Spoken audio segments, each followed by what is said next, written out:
할렐루야. 오늘 우리 주님의 크신 은혜와 사랑이 사랑하는 모든 여러분들과 함께 하시기를 주님의 이름으로 축원합니다.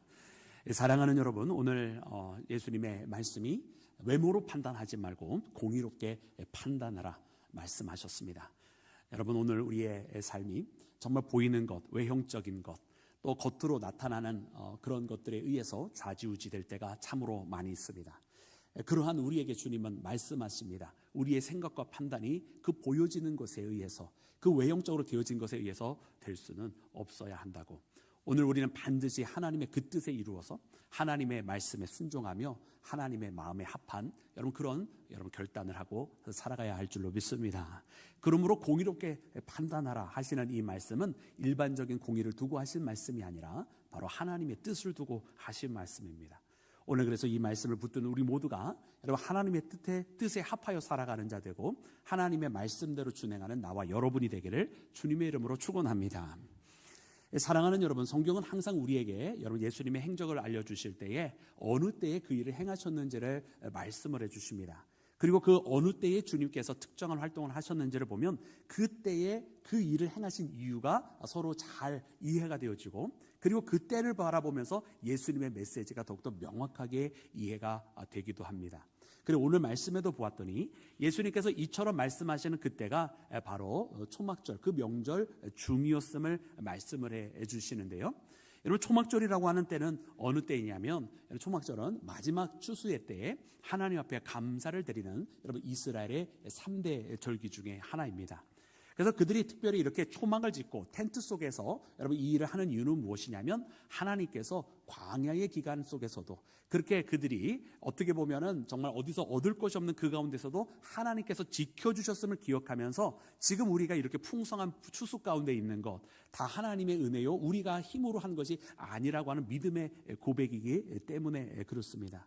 그런데 여러분, 우리가 레위기서 말씀해 봤더니 이와 같은 감사의 기간, 또 하나님께서 광야 속에서도 지켜주셨음을 노래하는 이 시간은 아주 특정한 방법으로 지키고 있었는데, 7일 동안에는 그들이 먼저 여러분 축제의 기간을 보내게 됩니다. 그래서 한 주간 축제의 기간을 보내고 제8일째 되는 그날에 여러분 성회로 모여서 하나님 앞에 예배를 드리는 그런 방식으로 여러분 드렸었던 것을 봅니다.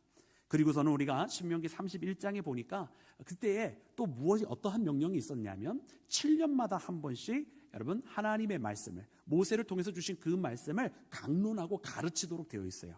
그러니까 이 초막절이라고 하는 시간은 그저 감사의 기간만 보내는 것이 아니라 하나님께서 그들을 돌보셨음을, 저 광야에서 지키신 것처럼 지켜주셨음을, 그리고 또 광야와 같은 시간이었음에도 불구하고 풍성한 열매를 주셨음을 감사하면서, 특별히 이 감사는 내게 주신 것으로 인해서만 감사가 아니라 하나님의 말씀이 있음을, 그래서 그 말씀에 대해서 다시 한번 상기하고 하나님께서 우리에게 주신 명령과 그 윤례가 무엇인지를 기억하게 하는 날이 바로 초막절이었던 것을 보게 됩니다.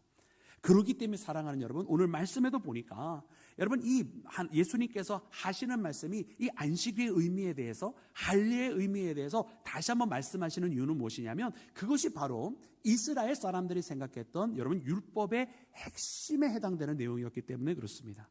그래서 예수님께서 이 말씀을 가르치시면서 특별히 성전에서 말씀을 가르치셨다고 했는데, 이는 초막절에 행해야 되는 그 뜻에 아주 부합하는 행위였으며, 더 나아가서 그 율례가 그동안 이스라엘 사람들이 외형적으로만 지켰던 그 삶에서 이제는 벗어나, 이제는 외형적이고 문자적인 신앙생활이 아니라 정말로 하나님의 뜻에 합당한 신앙생활로 공의로 판단하라 하셨던 그 말씀대로 여러분 그들 모두를 이끌어 가고 계셨음을 보게 됩니다.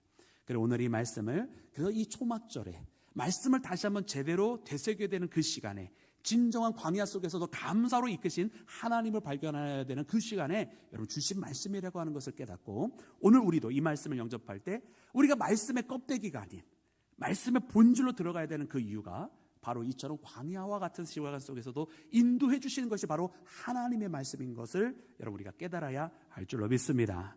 그래서 우리도 그와 같이 하나님의 말씀을 만나는 나와 여러분이 되기를 주님의 이름으로 축원합니다. 그러면 사랑하는 여러분, 예수님께서 제일 먼저 무엇을 그들에게 이야기하셨습니까? 오늘 말씀 보니까 이렇게 기록이 되어져 있는데요, 우리 14절부터 16절까지 말씀을 다시 한번 합독해서 읽어보겠습니다. 14절부터 16절입니다. 시작.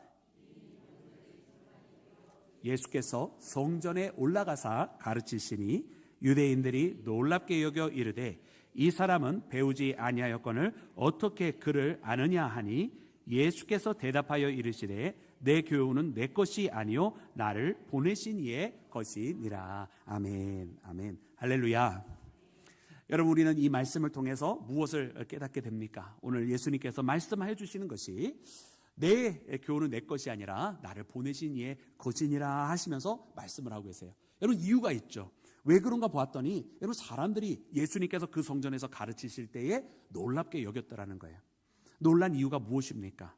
여러분, 예수님의 말씀이 여러분 터무니없었다라고 한다면 그들이 놀라지 아니하였을 거예요. 근데 그들이 놀랐던 이유는 단순하게 예수님께서 훌륭하게 말씀을 해석해 주셔서만은 아니었어요.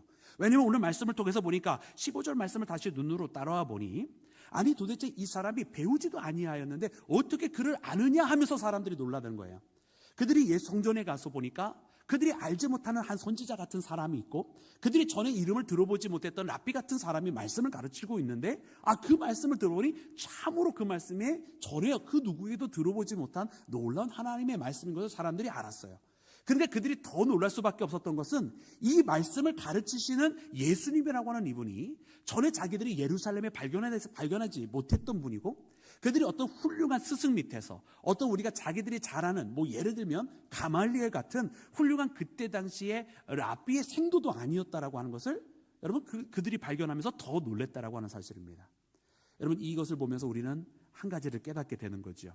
아니, 그들이 그저 어떻게 보면 예수님을 통해서 말씀의 그 신비를 이전에 들어보지 못한 놀라운 은혜를 발견했다면 그것을 통해서 하나님 앞에 영광을 돌리면 될 터인데 그것이 아니라 그들이 이가 도대체 누구냐, 이가 도대체 배우지도 않은 사람이 글도 어떻게 그를 알지 못하는 사람이 이와 같은 말씀을 하느냐 하는 것을 보니까 여러분, 사람들이 그때 당시에 말씀의 권위를 어디다 두고 있는지를 깨닫게 됩니다.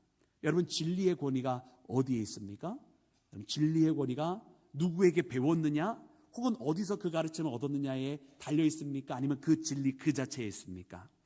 진리는 그렇습니다. 바로 그 자체에 권위가 있는 것이거든요. 근데 사람들은 그것을 보지 않았어요. 아니, 이 사람이 예루살렘에 우리가 아는 훌륭한 랍비 밑에서 배운 사람도 아니고 더군다나 봤더니 그가 나사렛에서 왔는데 정말 나다나엘이 이야기했던 것처럼 나사렛에서 무슨 선지자가 나면 무슨 선한 것이 있겠느냐라고 사람들 다 생각하고 있었는데 아니 거기서 나와서 이런 훌륭한 말씀을 가르친다고 라고 사람들이 바라보고 있었다란 말이에요. 그러니 그들은 진리라고 하는 것이 세상적인 어떤 조건 속에서 아니 어디 출신인지를 따지면서 누구의 제자인지를 따지면서 진리를 판단하고 있었다고 하는 것을 우리가 깨닫게 됩니다. 그러므로 사랑하는 여러분, 그들은 말씀에 대해서 너무나 모르고 있었던 거예요. 하나님의 말씀이라고 한다면 하나님께서 주신 그 메시지를 들을 수 있는 믿음의 귀가 열려져 있어야 되는데 하나님의 말씀이 들려질 때에 그들은 세상적인 가치관을 가지고 그들의 눈을 계속해서 가리고 있었다라고 하는 것을 말씀을 통해 발견합니다. 여러분, 그들은 외형적인 조건에 의해서 판단을 하고 있었어요.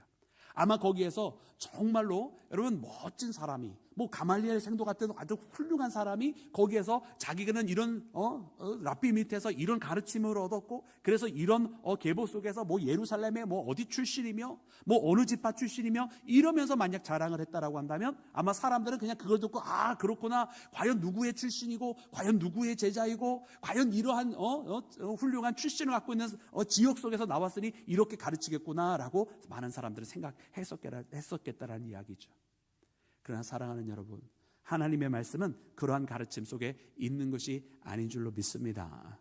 여러분, 오늘 우리가 이 시대를 살아가면서도 우리가 그렇게 살아가야 되지 않겠습니까? 하나님의 말씀을 사모하는 우리는 앞에 있는 사람이 무슨 어디 훌륭한 대학에 무슨 학위가 있어서 그 말씀을 듣는 것이 아니라 그저 하나님께서 우리를 너무나 사랑하시는 것을 우리가 알기에 하나님의 이 살아있는 말씀이 오늘 우리의 귓가에 울려 퍼지기 때문에 그 하나님의 말씀을 마음으로 영접하고 있는 줄로 믿습니다. 그러나 참으로 우리 인간은 쉽게 그런 세상적인 요건 속에 우리의 마음을 빼앗기고 우리의 판단의 기준을 잃어버릴 때가 있는 것을 발견합니다. 사랑하는 여러분, 이것이 바로 사실은 사도 바울이 그 모든 것을 배설물로 여기고 다 버렸던 것 아니에요? 그가 자랑할 수 있는 모든 것들, 그가 어느 지파 출신이며 그가 누구 밑에서 배웠으며 자기가 어떠한 삶을 걸어왔는지 그 모든 것들 다 자랑할 수 있는 세상적인 이유였지만 예수를 만난 이후 자기는 오직 예수님을 한 분만을 가장 고상한 것으로 여기고 나머지 모든 것들을 여러분 분토와 같이 버렸던 것을 여러분 우리도 뒤따라 가야 할 줄로 믿습니다. 사랑하는 여러분, 참 우리는 왜 이렇게 외형적인 것에 눈을 빼앗길 때가 많이 있는지 모르겠어요. 어떤 사람이 자신의 사회적인 지위가 자기가 타고 다니는 차 때문에 결정이 되는 줄로 착각하고 있는 사람들 세상에 있습니까 없습니까? 네. 우리 그렇게 잘하세요, 여러분. 세상 사람들 그러더라고요. 차를 보면서 그 사람을 판단하더라고요. 아니, 그 사람이 명품은 그 사람이 소지하고 있는 것이 명품이어서 명품이 아니라 그 사람의 사람됨과 인품의 명품일 때 명품이 아니겠습니까? 근데 우리가 그렇게 생각을 하더라고요. 여러분, 한 명의 신앙인이 훌륭한 신앙인인 것 우리가 어떻게 압니까? 그 사람의 외모로 보여지는 것, 겉으로 행하는 것에서 알 수 있습니까? 결단코 그렇지 않습니다. 그가 예수님을 어떻게 만났으며 그의 삶이 어떻게 예수님 앞에 순종하고 있는 삶을 걸어가고 있는지를 봐야 그가 정말로 참된 신앙인인지를 우리가 알 수 있는 것입니다. 사랑하는 여러분, 사무엘도 사실은 그런 실수를 저지른 적이 있습니다. 하나님께서 택하신 이스라엘의 왕이 있기로 가서 이새의 아들에게 기름 부으라 하시는데 사무엘이 그 명령에 따라서 이새의 집에 옵니다. 그가 제일 먼저 만났던 이새의 아들은 바로 엘리압이라고 하는 여러분 가장 큰 아들이었어요. 여러분 그때에 과연 여호와께서 택하신 왕이 여기 있도다라고 여러분 사무엘은 생각합니다. 왜냐하면 엘리압은 기골이 장대한 사람이었거든요. 그때 당시에 전쟁이 많았고 이스라엘의 압제를 당하고 블레셋의 압제를 당하고 있었던 이스라엘은 어떻게 보면 그런 전쟁의 용사가 필요했는지 모릅니다. 그러니 기골이 장대했던 엘리압을 보면서 과연 하나님께서 택하신 왕이 자신의 눈앞에 있다고 생각을 했었겠죠. 그러나 하나님의 말씀이 무엇이었습니까? 내가 이미 그를 버렸노라고, 그의 용모와 키를 보지 말라고 하나님 말씀하시는 거예요. 나 여호와는 사람의 중심을 보느라 말씀하셨습니다. 여러분, 우리 하나님은 우리의 중심을 바라보고 계시는 줄로 믿습니다. 그렇게 해서 하나님은 아무도 생각하지 아니했던 이새의 말제였던 다윗을 택하셨고, 그리고 그 어린 다윗이야말로 기골이 장대했던 용사들도 감히 골리앗 앞에 나서지 못하고 있었을 때에 하나님의 이름을 가지고 여러분 그 앞에 나와서 여러분 하나님의 이름으로 그 골리앗을 물리쳤는 줄로 믿습니다. 하나님은 그렇게 그 중심을 바라보시고 그 중심이 바로 서 있는 자를 세우시는 분이심을 깨닫게 됩니다. 여러분, 오늘 우리의 신앙생활도 마찬가지일 줄로 믿습니다. 우리의 신앙생활이 겉으로 보여지는 형식주의와 문자주의에 빠져 있을 것이 아니라 정말 우리가 우리의 마음을 들여 하나님 앞에 나가는 믿음의 자녀가 되어야만 할 줄로 믿습니다. 어떻게 보면 예수님은 그때 당시에 이름 없는 선지자였습니다. 소위 여러분 족보 없는 선지자라는 거죠. 나사렛에서 왔으니 누가 알아주지도 않았을 것이고요. 어떤 훌륭한 알려져 있는 랍비의 밑에서 배운 것도 아니니까 말이죠. 그러나 이름 없는 그분은 사실은 하나님의 아들이셨다라고 하는 거예요. 여러분, 예수님은 그러기에 말씀하시는 것입니다. 자기의 이름으로 나오는 자들마다 자기 것을 드러낸다고, 자기 영광을 위해 살아간다고. 그러나 주님은 말씀하셨습니다. 자신을 보내신 분을 위해 자신의 보내신 분이 이 전하는 것만을 전한다고 이야기하고 계시는 거예요. 사랑하는 여러분, 과연 예수님 그러하지 않으셨습니까? 여러분, 예수님께서 이 땅에 오신 것 아버지의 뜻대로 오셨습니다. 예수님께서 공생의 길을 걸어가신 것 아버지의 뜻을 받들어 걸어가신 것입니다. 여러분, 예수님께서 마지막 십자가에 여러분 그 모든 고통을 당하시고 우리를 위하여 그 모든 죄값을 대신 담당해 주신 것 여러분 왜 그러셨습니까? 내 뜻대로 하지 마옵시고 아버지의 뜻대로 하옵소서. 예수님은 그 기도를 하시고 십자가의 길로 나아가셨습니다. 예수님께서 만약 여러분 인간과 사람의 영광을 위해 살아가셨다고 한다면 아마 마귀의 시험에 쓰러져서 저 성전에서 뛰어내려서 천사들이 나와서 그 발을 받들게 해서 사람들로부터 칭송을 들으려 하셨을 겁니다. 그러나 예수님은 단호하게 그 시험을 이기시고 그와 같은 길을 걸어가지 아니하시며 오직 아버지의 뜻을 받들기 위하여 십자가의 길로 진정한 영광을 위하여 나아가셨는 줄로 믿습니다. 그러기에 예수님이 전하시는 모든 말씀들은 여러분 자기의 뜻대로 이야기하시는 것이 아니라 자기를 보내신 분의 뜻을 이야기하고 전달하였습니다. 여러분, 오늘 우리도 정말 우리의 말씀 가운데 그 본질, 정말 중심에 있는 여러분 주님의 말씀을 받들고자 한다면 우리도 우리를 위해 살아가는 그 길이 아니라 자기 영광을 위해 살아가는 길이 아니라 우리 하나님의 뜻, 우리를 구원하신 예수님의 뜻을 받들며 살아가야 할 줄로 믿습니다. 우리가 만약 우리의 입술을 열어 우리의 모든 언어들이 오늘 지금 예수님께서 나의 말이 아니라 나를 보내신 분의 말을 전한다라고 하는 것처럼 우리도 하나님의 뜻만을 이야기한다면 여러분 우리의 이야기들과 언어들이 얼마나 많이 달라지겠습니까? 지금 내가 이야기하는 것, 우리가 사람들을 만나서 이야기하는 그 모든 것이 내 생각을 말하는 것이 아니고 사람의 뜻을 말하는 것이 아니라 하나님께서 이 자리에 계셔서 하나님께서 하시고 싶어 하시는 그 말씀만을 내가 이야기한다면, 우리가 무엇에 대해서 판단할 때에 우리의 생각대로 하는 것이 아니라 예수님께서 그 자리에 계셔서 예수님께서 하실 말씀을 전한다고만 한다면 여러분 우리는 아마 굉장히 다른 언어들을 사용하게 될 것입니다. 여러분 오늘 우리가 그와 같은 믿음의 언어들을 사용하는 나와 여러분이 되기를 주의 이름으로 축원합니다. 오늘 예수님께서 저 성전에서 자기의 말씀을 하지 아니하시고 자기를 보내신 분의 말씀만 전하신다고 했을 때 그 많은 사람들이 놀랐던 것처럼 여러분 오늘 우리의 언어들이 우리를 이 땅에 있게 하시고 우리를 들어 사용하시는 주님의 뜻만을 전하게 될 때에 여러분 진정한 변화가 일어나게 될 줄로 믿습니다. 오늘 말씀을 붙들고 그렇게 중심으로 주님을 따르는 나와 여러분이 되기를 주의 이름으로 축원합니다. 진리는 외형적인 것에 있지 않기 때문에 그 진리 되시는 참된 주님의 뜻만을 전하는 나와 여러분이 되기를 다시 한번 주님의 이름으로 축원합니다. 사랑하는 여러분, 두 번째로 오늘 본문 말씀을 통해서 보니까 여러분 예수님께서 이 말씀을 하시면서 할례에 대해서 이야기를 하셨습니다. 여러분 우리 그 말씀 우리 21절부터 23절까지 말씀을 함께 보도록 하겠습니다. 21절부터 23절입니다. 시작. 예수께서 대답하여 이르시되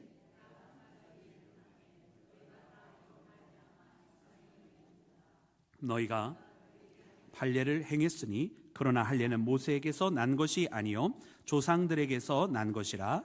그러므로 너희가 안식일에도 사람에게 할례를 행하느니라.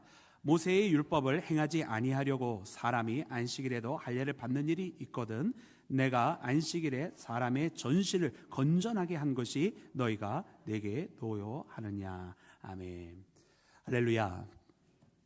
여러분 오늘 말씀해 보니까요 너희가 내가 행한 한 가지로 이상히 여기는도다 말씀하세요. 여러분 이 21절 말씀 무엇 때문에 사람들이 예수님의 행하신 일을 여러분 거리껴하고 있었나요? 그 뒤에 있는 내용들을 보니까 무엇인가 안식일에 하는 일과 연관되어 있음을 우리가 느낄 수 있습니다.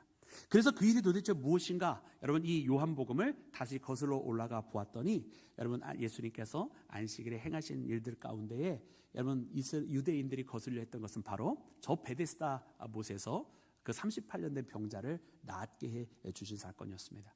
38년 된 병자를 낫게 해줬으니 모든 사람들이 하나님 앞에 찬양을 드리고 함께 기뻐해야 되는 거 아닙니까? 근데 사람들이 그렇게 반응하지 않고 왜 안식일에 병을 고쳤느냐며 오히려 예수님을 비난하였던 것을 보게 됩니다. 그래서 예수님께서 말씀하십니다. 이 일을 너희들이 왜 이상히 여기느냐 하시면서 예수님께서 빗대어 하신 표현이 바로 이 할례라고 하는 것입니다. 이 할례를 보면서 안식일에 진정으로 행해야 될 것이 무엇인지를 다시 한번 깨닫게 해주시는 거예요.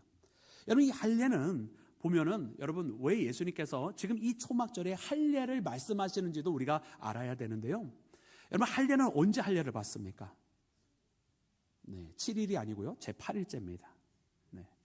예수님께서 태어나신 지 제8일째에 성전에 올라가셔서 할례를 받는 이야기가 성경에도 나옵니다. 우리가 레위기 말씀으로 굳이 올라가지 않아도 우리는 신약에서도 8일째 할례를 받는 여러분 예수님의 모습을 발견합니다. 그래서 여러분 이 할례라고 하는 것은 8일째 받는 것인데요. 여러분 아까도 말씀드린 것처럼 초막절은 언제 성회를 모인다고요? 7일간의 축제가 있고 난 다음 제8일째 성회를 모이는 거예요.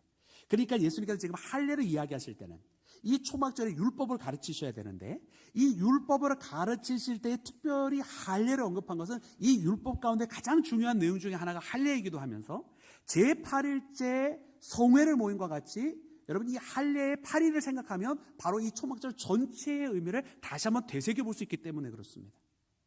그리고 더 나아가서 8이라고 하는 숫자가 무엇이냐면 여러분 다시 새로운 출발을 의미하는 것이잖아요.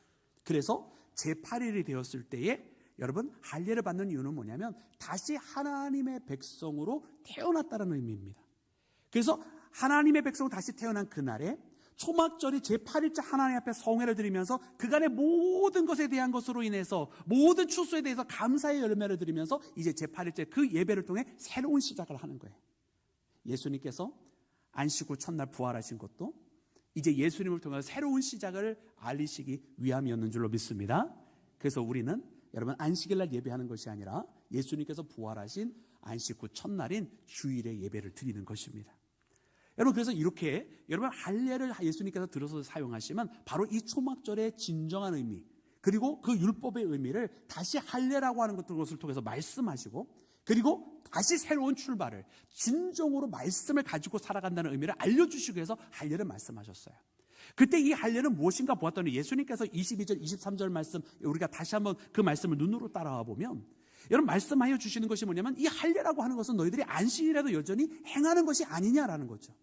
그동안 예수님께서 행하셨던 그 치유 행동을 이상하게 생각했던 이유는, 아니 안식일에 왜 그런 행위를 하십니까? 라는 거예요. 안식일은 쉬어야 하는 것이고 정말 말 그대로 안식해야 되는 날이니까 모든 행위를 멈춰야 되는 날 아니냐고, 그들은 안식일에 대한 문자적인 해석을 하면서 예수님의 행동을 이상하게 여겼던 것 아닙니까? 그래서 예수님 말씀하시는 거예요. 무슨 소리냐? 너희들도 이 안식일에 할례를 하지 않느냐? 물론 예수님께서 오늘 이 본문 말씀뿐만 아니라 다른 복음서의 말씀을 통해서 안식일에도 물에 빠져있는 그 양들도 구원해내지 않느냐, 건져내지 않느냐고 말씀하시면서 이스라엘 사람들이 안식일날 정말 아무것도 안 하는 것이 아니라 그들이 필요한 행동을 하고 있었음을 이야기해 주시는 거예요. 아까 그 생명을 건져내는 사건처럼 마찬가지로 이 할례도 너희들이 안식일에 행하는데 그 이유가 무엇이냐라고 이야기하는 것이죠. 모든 행위를 안 하는 것이 아니라 너희들이 분명히 하는 행동에는 이유가 있는 것이 아니냐라는 거죠. 그래서 보았더니 오늘 말씀에 있는 것처럼 모세의 율법을 어기지 않기 위해서 할례를 하는데, 여러분 이 할례라고 하는 것은 조상으로부터 왔다고 기록해 주셨어요. 그러니까 할례의 원조는 모세가 아니라 원조는 누굽니까?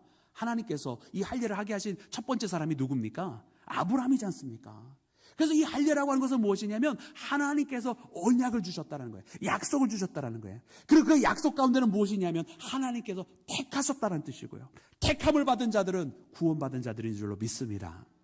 그래서 이 안식일에도 할례를 하는 이유, 안식일이 제8일째가 되어서 할례를 받아야 되는 날인데 안식일이니까 쉬고 그 다음날 하겠습니다 하지 않고, 이 안식일에도 할례를 받는 이유는 무엇이냐면 그것이 바로 언약의 백성임을 그의 몸 가운데 징표로 남기는 거예요. 하나님이 주신 약속이 있음을 그의 몸 가운데 남기는 행위가 할례이기 때문에, 그것이 곧 택함을 받은 것이고 구원받은 것이고 진정한 안식이기 때문에 안식일이라 해서 할례를 안 하는 게 아니라 도리어 더 할례를 정확하게 하도록 만들었단 말이죠.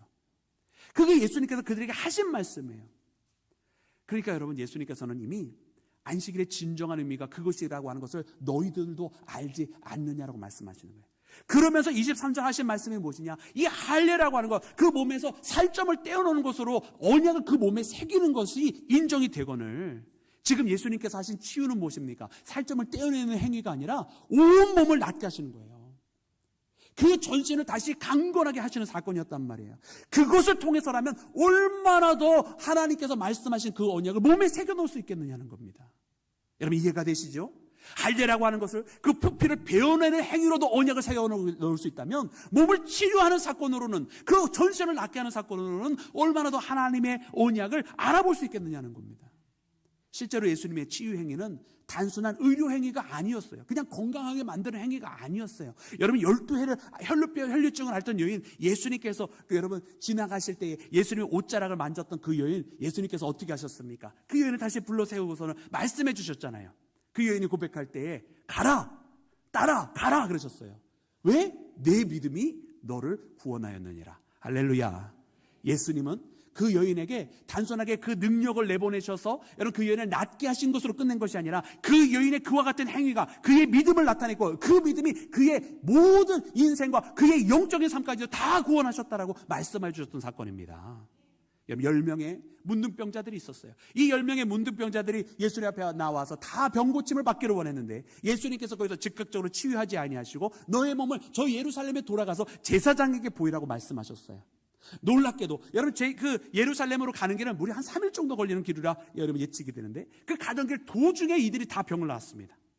그러니까 보통 사람들 같았으면 문둥병이 걸리면 그 자기들이 속해져 있는 공동체와 가족들과 다 떨어져 나와서 격리돼서 살았던 거 아니에요? 그러니까 빨리 제사장에게 몸을 보이고 아마 회복되는 길로 가기를 소망했을 거예요.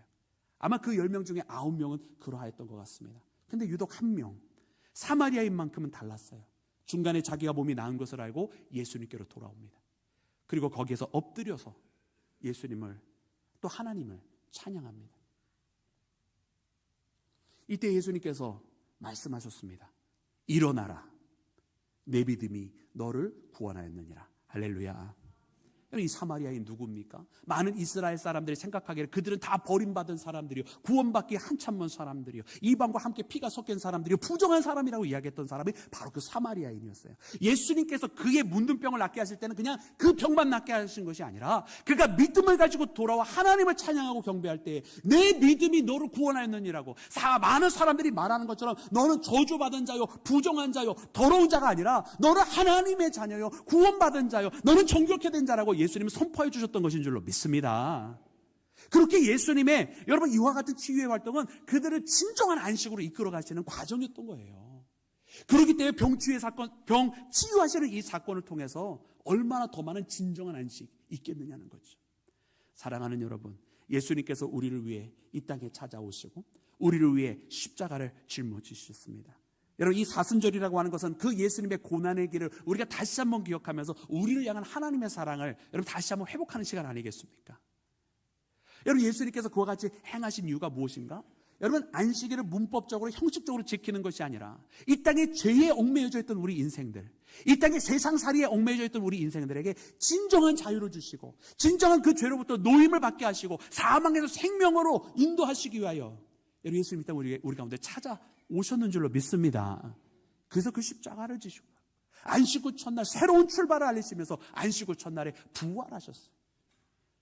우리의 예배는, 주일에 드리는 이 예배는 이처럼 새로운 시작을 알리시는 여러분 주님의 진정한 안식이 있는, 형식적으로 문자적으로 지키는 안식일이 아니라 죄와 사망으로부터 우리에게 진정한 안식을 주신 예수님을 찬양하는 예배인 줄로 믿습니다.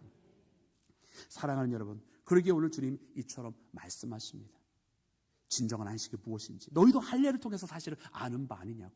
그런데 왜 내가 전신을 낫게 한 그 사건을, 그래서 이를 통해서 안식을 주려 하는 것을 이상히 여기느냐고, 이것으로 인하여 나에게 노하느냐고 주님 말씀하시는 거예요.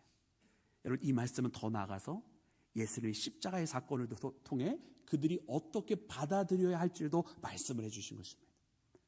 예수님의 그 십자가 사건은 죄인들을 위한 형벌이라고 하는 외형을 띄었지만 그 외형으로 말미암아 예수를 비난하고 손가락질하고 그는 자기 죄 때문에 형벌을 받은 것이라 말할 것이 아니라 그 십자가의 외형이 아닌 보이지 아니하는 우리를 사랑하신 하나님의 모습, 우리의 죄를 다 끌어안으시고 우리는 자유케 하시고 우리 대신에 그 십자가에서 고통을 당하시며 사망에까지 대신 담당해 주신 하나님의 사랑을 우리는 발견해야만 할 줄로 믿습니다. 그것이 바로 오늘 우리에게 주신 주님의 메시지입니다. 그러므로 외모로 판단하지 말고 공의로 판단하라.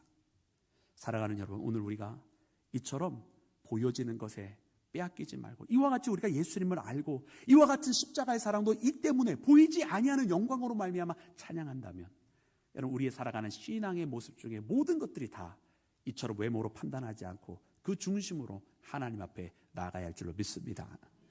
오늘 이 말씀 꼭 붙드시고 주 안에서 승리하는 사순절 기간 보내시고 중심을 보시는 하나님 앞에 여러분 하나님의 뜻대로 나아가는 나와 여러분이 되기를 주님의 이름으로 축원합니다.